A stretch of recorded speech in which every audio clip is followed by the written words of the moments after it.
Once we encounter an information environment like the internet, which is driven by our choices rather than driven by the constraints of a professional editor, I think we have to take very seriously the notion that we might be giving ourselves only what we want to hear. That's Ethan Zuckerman, senior researcher at the Berkman Center for Internet and Society, who suggests that there may be something to fear, not necessarily in our technology, but in ourselves.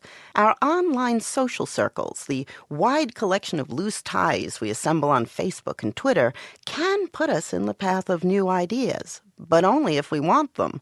Pariser says that Facebook stopped sending him news from the conservatives he friended because he didn't interact with them. So is Facebook to blame or Pariser? The question is agency. Did you choose to do this? Do you have control over it? Or is it happening to you? Ethan Zuckerman. I think it's worthwhile to be a careful critic of these algorithms, but I think the personalization that we all do every day by choosing what information we look for, choosing who we talk to and who we interact with, is a much more powerful force in limiting our exposure to different forms of information. Everybody will say they're going to sign up for this kind of varied diet, just as everybody says their musical tastes are quite varied and unpredictable.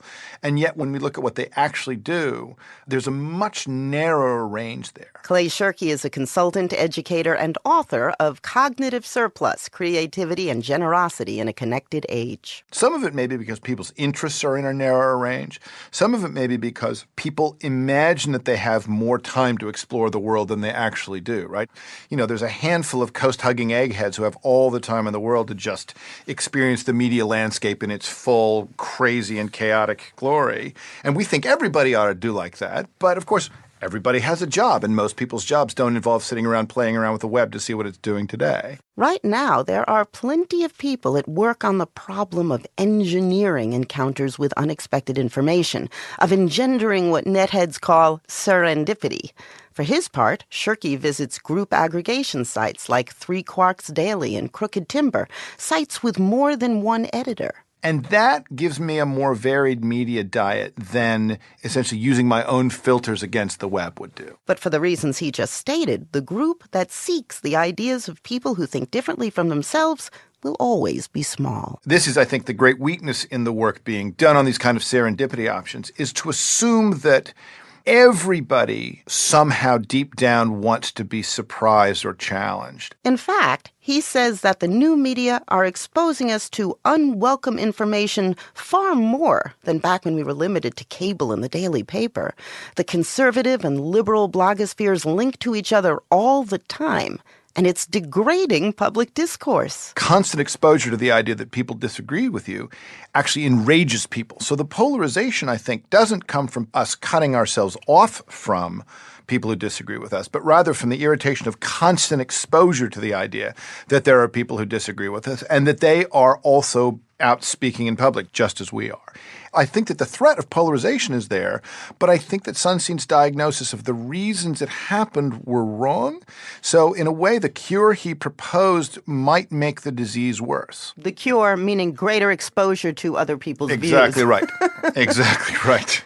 That's very dark, Clay. You know, look, I'm a Madisonian. I don't think that you ever get rid of factionalism. I don't think that what we want is for each individual to become more moderate. I think what we want is for the democratic system to produce the kind of fights that lead to moderate outcomes, even if all of the participants are partisan.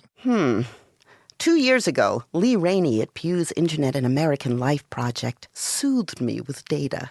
I think I need to call him again. More people nowadays say they get political news and information from sources that share their point of view than were telling us that a couple of years ago. Oh, no. At the same time, we see among the heaviest internet users, the people who presumably would have the most sophisticated filtering tools and the inclination to go into that echo chamber if they felt like it, those people are getting more information from more sources and a greater diversity of points of view than they have before. So it's a mixed picture.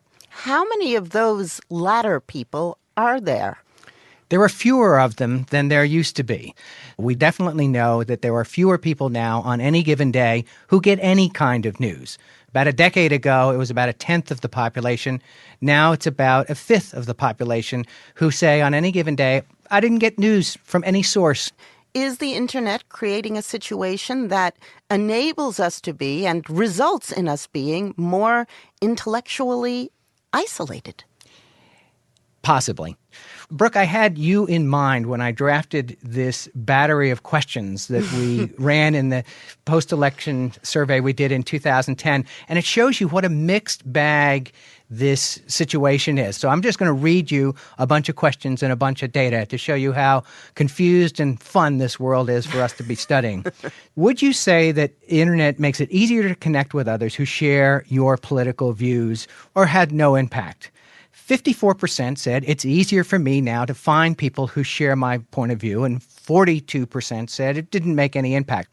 So then we asked them, which of the following statements comes closest to your point of view? The internet increases the influence of those with extreme political views, or the internet reduces the influence of those with extreme views by giving ordinary citizens a chance to be heard?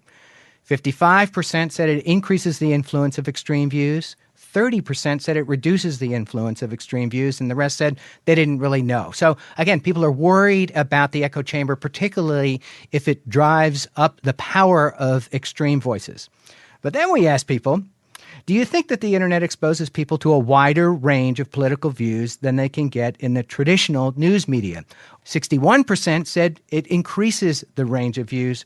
So that flies against the notion that an echo chamber is there, because the internet is providing a lot more people the opportunity to expose themselves to points of view that they wouldn't get from traditional media. The final question we asked, again, sort of our Brooke battery here. Thinking about the political information you find online, would you say it's usually easy or difficult for you to tell what is true from what is not true? 56 said it is difficult. 33% said it's easy. So this is just a more challenging information environment that, yes, is pushing more people towards people who are like them or towards points of view that are similar to theirs, and yet they can celebrate the fact that they are aware of more things, or they think their fellow citizens are aware of more things, because the internet just has allowed this proliferation of voices and niches to come into being. Do you feel less sanguine about this echo chamber business now than you did, say, 5 years ago? Yeah, there are more structures in place that potentially push people into echo chambers, but I don't think we fully understand yet the pathways of information in order to be able to say definitively this is happening, it's bad, or this is happening in certain ways that aren't necessarily so bad. So it's a pretty mixed picture, and we haven't yet reached the end of the road with it. I'm counting on you, Lee. Brooke, there are so many more Brooke batteries for us to ask that I have confidence that we'll keep talking about this as long as your show is on and I keep getting funding. Lee Rainey, thank you very much. Thanks, Brooke. Ultimately, as Ethan Zuckerman observed, it comes down to choice. We choose echo chambers. In fact, we're wired to.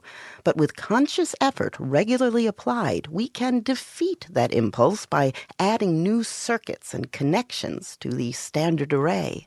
The new technology makes it so easy and so hard.